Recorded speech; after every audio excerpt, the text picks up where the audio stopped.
1절에서 3절입니다. 마태복음 5장 1절에서 3절.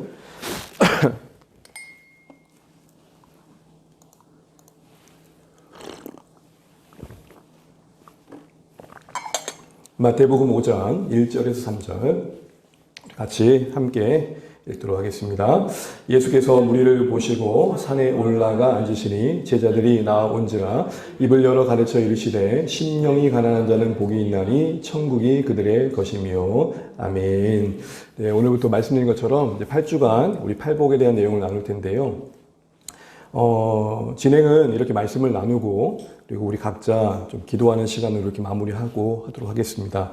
말씀이 그렇게 길지는 않을 겁니다. 그래서 컴팩트하게 우리에게 주신 내용들을 조금 정리하고, 오늘은 좀 서론이다 보니까 조금은 길지 모르겠어요. 이 말이 무서우시죠? 그래서 기도할 시간은 분명히 있을 겁니다.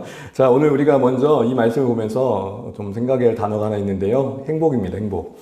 행복이란 말을 많이 하지만 행복의 정의해 보세요라고 말을 하면 되게 다양하게 나올 것 같아요. 이제 사전을 찾아보니까 두 가지더라고요. 복된 좋은 운수. 그래서 여러분이 행복을 영어로 말하면 해피 그러잖아요. 해피란 말의 어는 해프닝이거든요. 해프닝. 그러니까 해프닝이란 말이 뭐예요? 계획된 일이 아니라 우연히 요행을 말하는 거.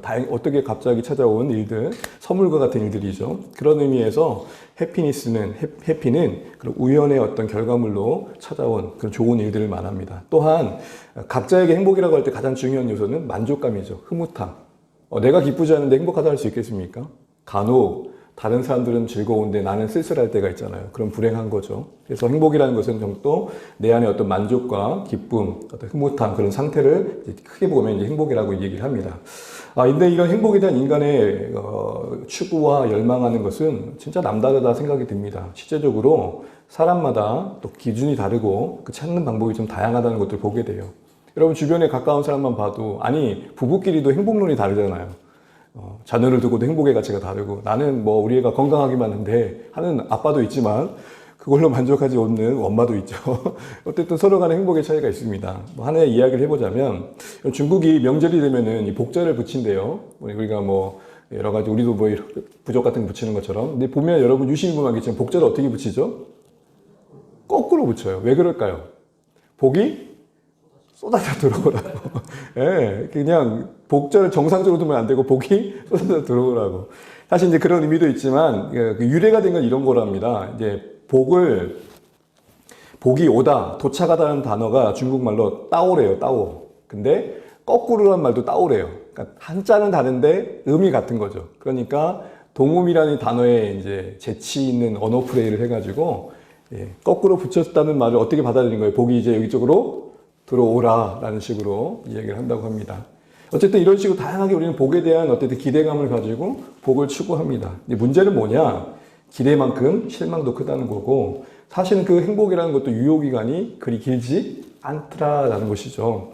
그래서 나는 참 행복해라는 사람을 사실 찾아보기 힘들어요. 이렇게 말한 적이 있었어요.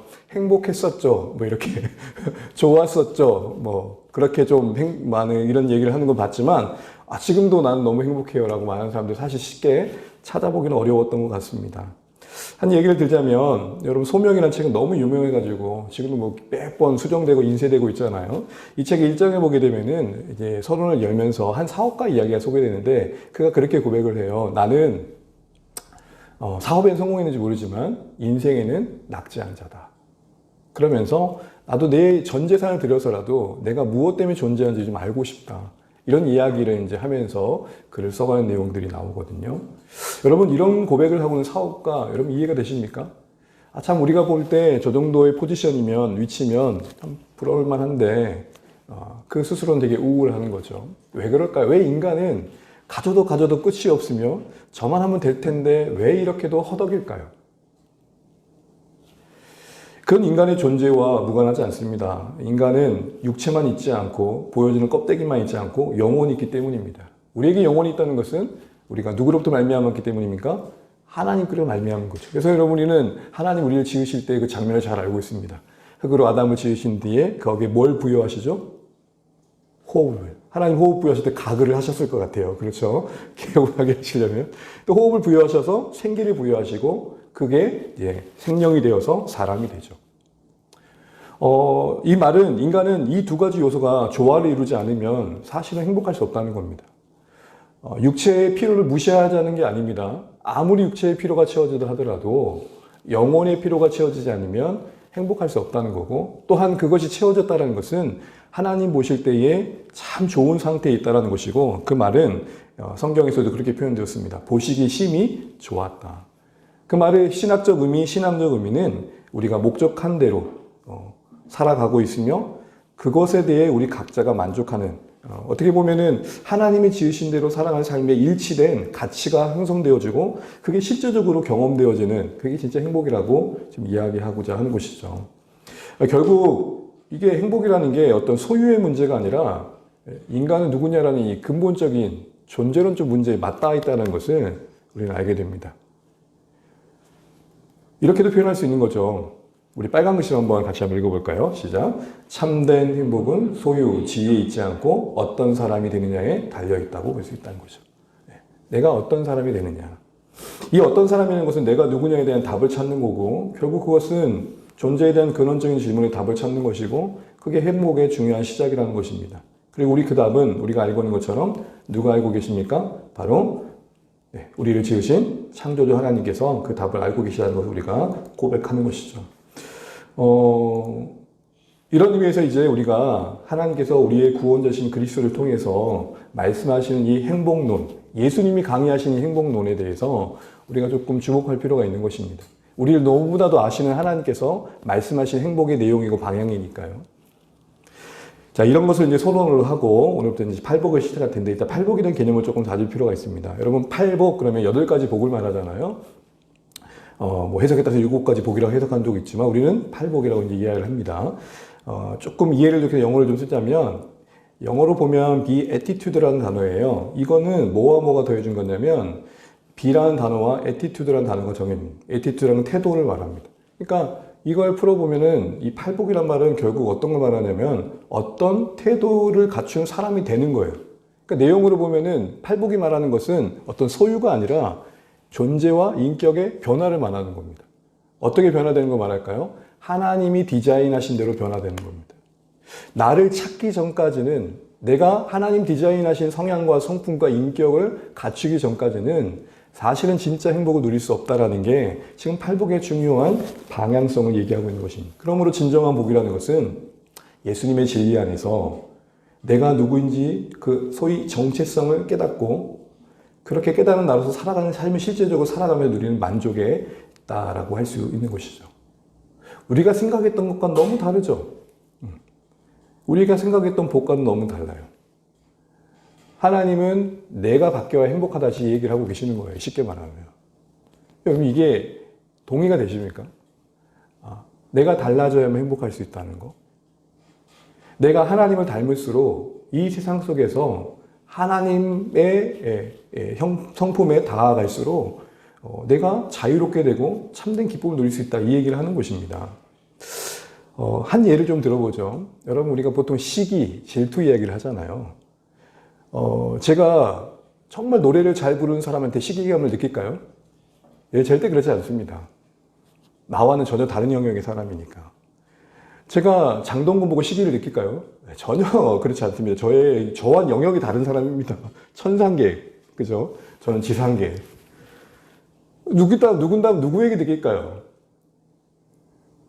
최영철 목사님. 네. 그렇지 않을까요? 같은 나이의 또래 목사님. 최근에 한국교회 큰 교회에 이제 후임이 정해졌는데 저보다 한 살 딱 위에요. 야, 사실 지나가는 마음에 참 대단하다 생각들을 했었어요. 여러분, 결국은 내 자신이 누구인지를 확인하고 내가 하나님과 관계 속에서 족한 존재로서 나를 수용하지 않는 한, 그리고 하나님의 성품을 닮아가지 않는 한, 사실은 우리는 어떻게 보면 진짜 행복으로부터 멀어져 갈 수 있다는 것을 생각해 보게 되는 것이죠. 자, 이런 관점에서 하나님께서 오늘 처음 복을 제시하시는 심령에 가난한 자가 복이 있다는 말, 그들이 천국을 누린다는 게 뭔지를 생각해 보면서 오늘 우리 기도의 제목으로 삼으면 좋겠습니다. 먼저 심령이 가난한 자는 복이 있다 할 때 우리 파란색 보면 복이 있나니라는 말을 좀 주목해 볼 필요가 있는데, 왜냐하면 번역으로는 이렇게 되어 있지만 원문을 보게 되면 복이 있다는 말이 가장 먼저 나오고, 그러니까 이렇게 되는 거예요. 복이 있다 심령이 가난한 자요. 왜냐하면 그에게 천국이 주어지기 때문이다. 이렇게 되는 겁니다. 가장 먼저 선포하는 게 뭐예요? 복이 있다. 이런 비슷한 구절을 시편에도 봐요. 시편에 뭐라고 하죠? 복이 있는 사람. 그때 단어가 같은 단어예요. 자, 이 순서가 왜 중요할까요? 가장 먼저 뭘 선언하고 있어요? 진짜 이 사람은 복되다. 감격과 기쁨을 선언하고 있는 것이거든요. 그리고 이 복이 있다라는 의미를 조금 더 보게 되면, 문법적인 요소를 보게 되면은 수동태예요. 그러니까 영어로 말하면 blessed예요. 복 받은 자라는 의미예요. 그러니까 이 복이 있다라는 말은 하나님의 은혜를 받은 자라는 말입니다. 그렇게 볼 수 있는 이유는 이 복이라는 단어가 헬라어로는 여기에는 마카리오스라고 번역되어 있지만 이것은 히브리어의 에세리와 같은 말인데요. 구약에 보면 복을 더하는 두 가지 단어가 있어요. 베라카라는 말입니다. 이 말은 조금 복의 의미가 넓어요. 쉽게 말하면 안 믿는 사람에게도 주어지는 혜택을 말하는 거예요. 또 믿지 않는 사람들도 기쁨이 있고 삶의 윤택함이 있으면 행복을 누리잖아요. 베레카라는 말 그런 말이고, 근데 여기에 쓰인 에세르 이 말은 신자들에게만, 그리스도의 십자가의 보혈로 하나님과 언약의 관계가 회복된 그의 백성들에게 주어지는 은혜의 복인 것입니다. 신자들만 누리는 신령하고 영적인 복을 오늘 이 복이 있다라는 말이 담고 있단 말입니다. 그러니까 이렇게 되는 거죠. 복다 심령이 가난한 자의 말은 하나님의 은혜를 받은 심령이 가난한 성도요 라는 말이죠. 하나님의 은혜를 받음으로, 그 복을 받음으로 심령이 가난해진 성도요 라고 이야기를 하는 것입니다. 한마디로 복이 있다는 표현은 하나님이 신자들에게 주신 복을 받은 자의 상태이고, 이건 조금 적극적으로 말하면은 정말 하나님이 우리에게 가장 먼저 주시고자 하는 복이 뭐냐? 심령이 가난함이라는 거예요. 모든 복을 살펴보시면은 아시겠지만 이 심령의 가난함이 사실 그 모든 복의 기초가 된다는 걸 우리가 알게 돼요. 그러니까 심령이 가난하지 않으면 천국 그 자체를 들어갈 수 없기 때문에 오늘 이 하나님이 주고자 하는 가장 우선된 복은 심령의 가난함이라는 걸 우리가 알게 됩니다. 여러분, 복은 사실은 욕망의 크기만큼 채워지는 거거든요. 마치 그릇과 같아요. 그릇에 담기는 물의 양은 그릇의 사이즈에 달려있는 거잖아요. 우리의 욕구 그 이상을 우리는 행복을 느낄 수 없어요. 일례로 여러분, 진짜 배고파가지고 엄청 먹는데 똑같은 음식이었어요. 너무 행복했어요. 배부르고 난 다음에 어떻게 보이던가요?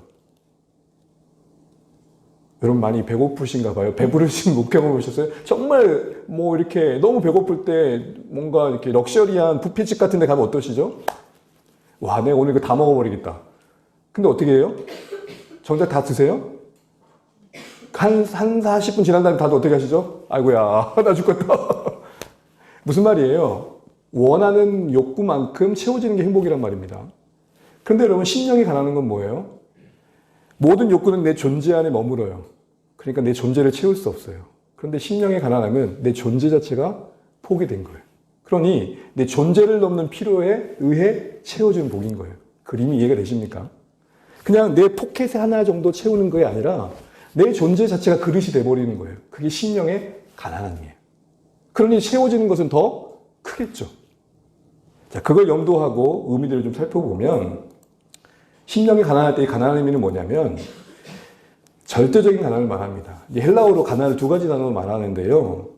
페니스라는 단어는 상대적이란 말이 무슨 말이에요? 생활품은 있는데 사치품은 없는 걸 말하는 거예요. 그러니까 쓸만한 것들은 다 있는데 누가 시계가 나보다 더 좋은 시계 가졌네? 이런 것들 말하는 거죠. 상대적으로 비교해 볼 때 뭐예요? 내가 좀 더 누추해 보이고 초라해 보이는 그 상대적인 가난을 말해요. 근데 지금 여기 쓰여진 단어는 뭐냐면은 바로 절대적인 가난, 경제적인 파산, 구걸한 자리까지 가는 거예요. 그러니까 한마디로 말하면 완전히 파산된 사람. 여기 집 보이시죠? 집이 이렇게 풍지박살 나가지고 집에 거할 수도 없고 이제 누군가의 도움이 아니면 살 수 없는, 그러니까 존재 자체가 완전히 붕괴됨. 이게 지금 이 가난의 의미예요. 우리가 생각하는 가난의 의미보다 좀 더 큰 의미죠. 그런데 덧붙여진 게 뭐냐면 단순히 가난만 얘기하지 않고 있어요. 그래서 이 가난에 대한 얘기가 나오니까 누가복음에는 또 심령을 빼고 가난만 얘기하다 보니까 가난 그 자체에 포커싱이 가 있는 경우를 봐요. 무슨 말이냐면 우리가 가난해야 좀 더 영적일 수 있다. 여러분 이 말이 여러분 이해 정말 그렇게 동의가 되십니까? 가난 그 자체가 영적인 어떤 유익을 보장해 줍니까? 바꿔 말해, 부자면은 영적으로 유익을 못 누리는 겁니까? 사실은 부와 가난은 성경에서 중립적이에요. 중요한 건 그 동기와 목적이 부에 있어서 무엇이며 또 그 방향이 무엇이냐에 따라서 그 선과 악이 달라지는 거죠. 그럼 여러분, 하나님께서 뭘 강조하시는 겁니까? 그 가난의 의미를 어디에 적용시키고 있냐면 심령의 가난함에 두고 있는 거예요. 이걸 한마디로 말하면 영적 파산을 선언하는 거예요. 파산이 뭔지 아시죠? 내 힘으로 그 빚을 갚을 수 없다는 사실들을 선언해 버린 거예요. 그런 의미에서 심령이 가난한 건 뭐냐면 이렇게 구체적으로 얘기할 수 있습니다. 하나님 앞에서 내 자신의 의의가 붕괴되는 거예요. 의의가 뭐죠? 그래도 나는 조금 괜찮다라는 의식이죠. 그래도 내가 직분이 있어서 봉사를 하고 있고 헌신을 하고 있는데 그래도 내가 누군보다 낫지라는 생각 자체가 붕괴돼 버린 거예요. 한마디로 면목 없어 설 자리가 없어져 버린 거예요. 지금까지 했던 어떤 희생과 헌신으로 나름 뭔가 신앙의 세계 안에서는 인정을 받았던 그 모든 것조차도 아무것도 아닌 걸로 여겨져 버리고 또한 지혜에 있어서 붕괴를 경험하는 거예요. 나름 경륜이 있어 똑똑한 줄 알았는데 사실은 나도 인생의 문제 앞에서는 참 많은 고민을 할 수밖에 없고 뭐가 선인지를 헷갈릴 수밖에 없는 사람인 것을 알게 되는 능력면에서도 파산을 선언하는 거예요. 이제까지는 못할 게 없었어요. 우리 그럴 때 있잖아요. 내가 마음을 안 먹어서 그렇지. 우리 가끔 자녀들이 그래요. 엄마, 내가 공부할 마음을 안 먹어서 그렇지. 마음만 먹으면 서울대는 그냥 그거 껌이라고.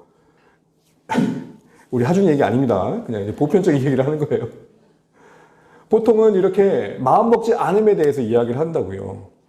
근데 지금 이 능력에 대한 파산은 뭘 말할까요? 하나님 앞에서 나는 진짜 선한 것을 만들 수 없다는 것을 인정해버리는 거예요. 이걸 한마디로 말하자면 우리 한번 따라해 주시죠. 절대 의존. 시작. 절대 의존의 심령. 그러니까 하나님을 필요할 때만 찾는 게 아니라 한 걸음 한 걸음 한 걸음 아니 그 존재 자체가 정말 하나님의 의와 지혜와 능력을 덧묻지 않고는 존재와 살아갈 수 없다는 것들을 고백하는 거죠. 이거 조금 더 적극적으로 말한다면 하나님께 집중된 마음이에요. 이 마음이 어떤 마음이 자리 잡는 줄 아세요? 자신의 비참함이 직시되고 도움받을 길은 하나님밖에 없다라는 엎드림이 만들어지고 하나님의 국률이 와야는 나에게 희망이 없다는 고백을 하는 거예요. 그래서 내 안에서 만들 수 없으니 바깥으로부터 도움을 간절히 구할 수밖에 없는 이런 마음이 만들어지는 겁니다. 여러분 이런 마음이 지금 심령의 가난함이고 지금 이게 하나님의 은혜를 받은 자가 누리는 복이라고 얘기를 하고 있는 것입니다. 결국 심령의 가난함이 어떻게 생기느냐 할 때 분명한 것은 상대적인 비교로 만들어지는 게 아니라 하나님을 만날 때 경험되는 것이죠. 왜냐하면 우리 인간은 하나님의 그 거룩과 위대하심과 그 위험 앞에서 내 실존을 직시할 수 있기 때문입니다. 마치 그것은 강렬한 빛 앞에 그냥 흐릿했던 빛에서는 그냥 깨끗한 줄 알았는데 환한 빛 아래 가면 어이구 이게 뭐가 문제가 묻은 게 많네 이와 같은 것이죠. 그래서 결국 거기서 인간은 그 영광의 빛 아래서 자신의 필요를 깊이 인식하게 됩니다. 베드로 얘기만 하겠습니다. 베드로가 이런 일이 있었어요. 누가복음 5장에 보게 되면은 밤낮 그물을 던지고도 고기를 못 잡고 그물을 정리하고 있을 때 예수님께서 저 깊은 데 던져라 할 때 주의 말씀 의지하에 던지는 그 장면이 있잖아요. 그때 고기가 그물이 찢어질 정도로 잡혀요. 쉽게 말하면 엄청난 수확을 얻은 거예요. 이거는 자신의 필요가 채워진 거 아닙니까? 밤새 고기를 못 잡는 그에게 이 고기가 주었다는 것은 가족들의 생계를 책임져 줄 수 있는 그런 필요가 채워진 거니까 얼마나 행복하겠어요. 근데 뭐라고 고백합니까? 우리 같이 한번 읽어볼게요. 시작. 그렇게 하니 고기를 잡은 것이 심이 많아 그물이 찢어지는지라 시몬 베드로가 이를 보고 예수의 무릎 아래에 엎드려 이르되 주여 나를 떠나소서 나는 죄인이로소이다. 여러분 이 상황이 이해가 되세요? 행복의 관점에서 본다면 너무 행복해도 행복해야 되잖아요. 밀렸던 월급을 받았다 생각해 보세요. 어디선가 정말 필요했던 것들이 누군가의 도움으로 채워졌다 생각을 해보세요. 얼마나 좋아요. 근데 지금 베드로는 불행해요. 어떻게 보면. 뭘 고백하고 있죠? 나를 떠나십시오. 나는 뭐라고요? 죄인입니다. 우리는 여기서 심령이 가난한 자가 경험하게 되는 것들을 보게 돼요. 심령을 가난한 경험하면서 신자가 비로소 깨닫게 되는 게 뭐냐? 바로 이런 것들이에요. 앞서 물질적인 어떤 환경과 조건의 결핍이 충족되어도 채울 수 없는 영혼의 허기를 경험하는 것이죠. 베드로가 하나님 앞에 그 영광을 그 기적의 현장에서 드러나신 예수님 통해서 본 하나님의 영광 앞에 무릎 꿇을 수밖에 없었던 것처럼 이런 고백을 하는 거예요. 이제껏 나는 뭔가 환경의 필요가 부족하고 내 삶에 이런 모든 것들이 부족하기 때문에 불행했다고 생각했는데 그게 아니라 결국 나의 불행의 근원에는 하나님의 부재가 있다라는 깊은 영적 탄식을 하게 되더라는 거예요. 이제껏은 이게 없고 저게 없어서 불만하고 원망하고 누군가를 탓했던 게 전부였고 하나님 저 문제만 해결되면 나는 괜찮을 것 같아요 라고 부르짖었는데 결국 하나님을 만나고 나니까 상한 심령 속에 고백된 건 뭐냐면 하나님 그 모든 게 채워진다 하더라도 오늘 베드로처럼 그 수확이 물고기가 어마어마하게 채워진다 하더라도 결국 내 영혼에 하나님의 은혜가 임하지 않으면 내가 하나님 앞에 설 수 있는 의의가 주어지지 않으면 나는 근본적으로 고통할 수밖에 없는 존재임을 깊이 인식합니다. 바로 이렇게 된다는 것이죠. 이게 신자가 심령의 가난함을 경험하게 되고 이런 마음은 결국 하나님 외에는 바랄 거 없는 마음을 갖게 되고 모든 것 대신 하나님을 얻음으로 인해서 사실은 하나님보다 그 작은 것들을 매일 수밖에 없는 우리의 존재를 자유케 합니다. 놀랍지 않습니까? 하나님이 아닌 다른 것에 붙들렸을 때는 이게 전부였어요. 이것만 보였어요. 이걸 위해 살았다고요. 그런데 심령의 가난함은 이걸 내려놓게 하고 이걸 주실 수 있는 하나님으로 우리를 채워주시는 거죠. 놀랍지 않습니까? 더 큰 고통은 이게 없어서 힘든 게 아니라 이게 있다 하더라도 나와 하나님이 함께하지 않으면 불행할 수밖에 없다는 자신의 인생의 근본의 필요를 인식하는 것, 그게 상한 심령입니다. 그래서 복인 겁니다. 왜요? 그 복이 결국 하나님을 찾게 하니까요. 하나님을 경험하게 하니까요. 그래서 심령이 가난자로 누리는 행복을 뭐라 그러냐? 천국이라고 말하는 것입니다. 천국의 핵심 요소는 뭡니까? 하나님을 경험하는 거죠. 그 나라를 소유하며 누리는 겁니다. 하나님의 통치와 보호와 인도와 은혜와 긍휼이 우리 가운데 경험되는 것입니다. 그래서 예를 들자면 우리 회개가 이제는 건성건성하다가 마지못해 하다가 민망해서 하다가 주일이 다가오니까 하다가 진실하게 바뀝니다. 그래서 하나님의 자비를 바라는 긍휼을 간절히 구하게 되고 그 심령의 가난한 위에 하나님께서는 따뜻한 용서와 그 품에 누릴 수 있는 위로를 경험케 하는 것이죠. 이 위로를 경험한 신자들은 세상의 그 무엇이 채워질 때 경험되었던 그 행복보다 더한 깊은 행복을 누리게 됩니다. 절실한 간구를 통해서 하나님의 능력을 바라봅니다. 그 공급하심을 구합니다. 그래서 하나님 일하심을 경험합니다. 정말 하나님이 살아계시구나. 그것이 갖는 소망의 평강을 누립니다. 예배 가운데 심령의 가난한 자는 어떤 누림입니까? 하나님 말씀 속에 주님의 음성 듣게 하시고 하나님의 영광을 좀 경험하게 해주십시오. 이런 갈망으로 온전한 예배가 되어질 때 진리의 비달에 신령한 은혜를 경험하게 되는 거죠. 이와 같이 심령의 상함이, 심령의 가난함이 우리 하나님 나라를 맛보게 하고 그 나라를 맛보면 이 세상 나라의 그 무엇과 비교할 수 없는 기쁨인 것이죠. 그래서 우리 이건 한번 읽어볼게요. 시작. 심령의 가난함이 천국의 풍성함을 누리는 행복한 신앙생활의 기초가 된다는 것입니다. 그래서 누군가는 이렇게 말을 했어요. 가난한 심령은 하나님의 모든 은혜를 떠먹는 숟가락과 같다. 결국 다른 말로 말하면 우리가 신앙생활하면서도 부유함을 누리지 못하는 이유는 우리 마음이 이미 높아졌기 때문입니다. 그래서 깊이 있는 팔복이라는 책에 김남일 목사님이 이렇게 얘기합니다. 우리 같이 고백하는 마음으로 같이 한번 읽어보겠습니다. 시작. 가난한 심령으로 돌아가십시오. 첫사랑의 때처럼 타는 듯한 목마름으로 은혜의 보좌로 나아오십시오. 교만한 마음에 울고 부유한 심령에 가슴을 치십시오. 그러한 사람은 이미 천국을 소유한 사람입니다. 이 땅에 그리스도의 보혈로 하나님의 자녀된 사랑하는 주 안에 가족 여러분, 하나님 나라를 경험한다는 것은 나의 삶의 경제적인 삶의 어떤 조건의 필요들이 채워진 것만에 머물지 않습니다. 그걸 뛰어넘는 존재의 만족입니다. 교만이 무너지고 부유한 심령이 깨어진 그곳에 찾아와 주시는 하나님의 임재. 그 임재는 세상에 대한 목마름을 단절시킵니다. 빛나 보였던 것들이 그렇게 빛나 보이지 않습니다. 어떤 목사님이 자신의 옛날 얘기를 하면서 들었던 건데요. 저도 지금 기억에 언저락이 좀 남아있어요. 우리 애들은 모를 거예요. 그 가이질하면서 엿장수들이 이제 오잖아요. 동네 한 바퀴 돌단 말이에요. 그러면은 애들에게 미끼를 던져요. 그래서 저 때도 사실은 간식을, 갑자기 이렇게 얘기하니까 갑자기 6.25 얘기하는 느낌이 드는데요. 저도 사실 집에서 간식을 많이 사 먹을 편의점이 없었잖아요. 그래서 어머니께서 해주셨던 게 건빵, 저희 아버님이 가져오신 건빵을 볶아주거나 설탕에 묻혀주는 정도의 그 간식을 많이 먹었던 것 같아요. 근데 아이들에게 이제 오면 이게 호박엿을 이렇게 하나씩 조그만큼 먹여준단 말이에요. 그리고는 애들이 평소에 못 볼 수 있는 이 달짝한 맛에 뿅 가가지고 어떻게 해요? 그들로부터는 모든 게 뭘로 보여요? 고물로 보이기 시작하는 거예요. 그래서 아버지가 잠시 내놨던 책도 갖고 오고, 그리고 어머니가 수리하려고 내놨던 그릇도 갖고 가고, 그리고 그날 그 골목에 있는 그날의 골목집에 있는 모든 집들은 아우성이 나는 거죠. 타작 마당으로. 옛날에는 패도 그렇게 패나 싶어요. 그죠? 그러니까 우리 다 그러잖아요. 누구가 이제 동네에서도 이렇게 아이가 혼나면 그 다음에 다들 그렇게 많이 했어요. 저도 기억이 나요. 저러다 죽지. 요즘은 그런 정도는 아니잖아요, 사실은. 아이들이 그 설탕 맛에 모든 세상 것들이 고물로 보였듯이 심령의 가난한 밈에 임하는 하나님의 임재가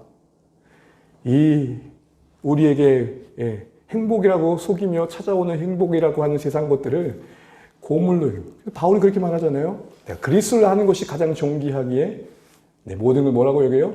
배설물로 여긴다. 그런 의미에서 여러분, 결국 소소한 결론을 내리면 행복하는데 행복이라고 쓰고 우리는 항복이라고 읽어야 됩니다. 항복이 행복입니다. 누구 앞에 항복해요? 하나님 앞에.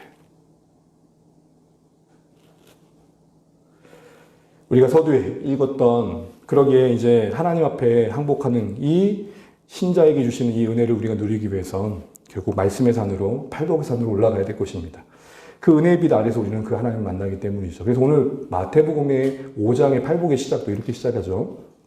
참 읽어보겠습니다. 시작. 예수께서 산에 올라가 아멘. 팔복 앞에 배경적으로 설명되는 게 뭐냐면, 일단 무리를 보신 예수님이 나와요. 이 무리는 누구냐면 온갖 기적들을 다 경험했던 무리들이에요. 앞에 4장 23절 25절을 보게 되면 아프고 힘겹고 병든 인생들이 예수님이 다 고쳐주니까 자신들의 피로가 채워지니까 너무 행복해서 예수님을 따르는 그런 무리들을 말해요. 그런데 그 무리들을 보시고, 정말 하나님께서 그냥 그대로 보시고 두신 게 아니라 그 가운데 어떤 일을 하시냐면 산에 별도로 올라가 앉으십니다. 그리고 제자들이 그곳에 앉으십니다. 그리고는 입을 열어 말씀하셨던 게 바로 팔복입니다. 산이 갖는 의미가 뭘까요? 그 무리 가운데 벗어난 구별된 장소를 말하는 것이죠. 그런데 더 중요한 거는 예수님께서 무리에서 제자들을 앉혀놓고 말씀을 가르치신 쪽으로 가는 그 전환점에 있는 단어입니다. 보시고라는 단어인데, 여러분 성경이라는 언어가 언어학적으로 보게 되면 같은 번역된 단어일지 모르지만 언어마다 사실은 뉘앙스나 그 담는 내용이 다를 때가 있는데요. 이때 이 보시고의 의미는 뭐냐면 그냥 겉모습을 본다는 말이 아니라 보여지는 것 이면에 있는 배우를 본다라는 의미예요. 그러니 결국 많은 무리들이 자신들의 필요치가 행복해서 예수님을 통해서 이제 계속해서 그 체험받으려고 할 때 보셨던 게 뭐예요? 그들의 행복한 이면에 하나님과의 관계의 단절을 보시고 결국은 하나님과 관계의 회복이 필요한 심령의 가난함의 말씀으로 시작하셨던 거예요. 보실 때 팔복의 말씀이 시작됐어요. 우리에게도 동일하게 적용되겠죠? 주어진 세상의 행복만으로는 아니 된다는 것을 보게 될 때, 그 행복 이면에 하나님과의 관계의 단절이 큰 고통의 원인임을 알게 될 때 우리는 산으로 가게 되는 것입니다. 다시요. 산으로 가게 되죠. 이 산의 의미는 뭡니까? 우리 삶의 구체적인 말씀 빛 아래 머무는 묵상의 시간입니다. 어느 때 시간을 가져야 된다는 건 따로 정해진 건 없겠지만 우리 각자가 이 은혜의 빛 아래 머무는 시간들을 가져야 한다는 것입니다. 그리고 그 시간은 말씀이 설명되어지는 시간을 넘어 조명되는 시간이 되셔야 됩니다. 조명이 뭐죠? 오늘 그림처럼 말씀이 내 귓가에만 머무는 게 아니라 마음 깊이 와닿는 것입니다. 사랑하는 주안의 가족 여러분, 우리 오늘 심령이 가난함이 복이 됨을 이야기했습니다. 왜 복이죠? 왜 그게 복받은 자의 모습입니까? 그 안에 하나님 나라가 담깁니다. 천국 전체가 담깁니다. 그리고 그 천국을 계속해서 심령이 가난한 자가 누려가는 것입니다. 그러므로 우리는 정말 복된 인생을 살기 위해 중요한 한 가지를 배우게 됩니다. 우리 마음이 굳어지지 않도록 잘 관리하셔야 됩니다. 오늘 하루도 여러분 시작하면서 은혜롭게 시작됐던 마음이 한날 저물 때쯤 어떠십니까? 누가 한테 건들기만 해봐 아주 그냥 이렇게 바뀔 때가 종종 있죠. 그렇게까지는 아니더라도 어느새 무덤덤해지죠. 지는 해에 어두워진 이 세상에 내 마음이 되어버리죠. 이런 우리에게 하나님은 오늘 심령에 가난한 자가 복된 상태이고 그 안에 하나님 나라가 천국이 담기는 행복이 있음을 말씀해 주십니다. 오늘 이 첫 복을 띠면서 우리 이 찬양과 함께 하나님 내가 이런 고백을 하며 매일매일 살겠습니다. 그래서 천국의 그 행복을 누려가면 좋겠습니다. 라고 고백할 수 있는 찬양되면 좋겠습니다. 우리 시간 찬양 같이 하시면서 찬송가 280장 찬양하시고 주어진 시간 동안 조금 기도하시고 하시도록 하겠습니다.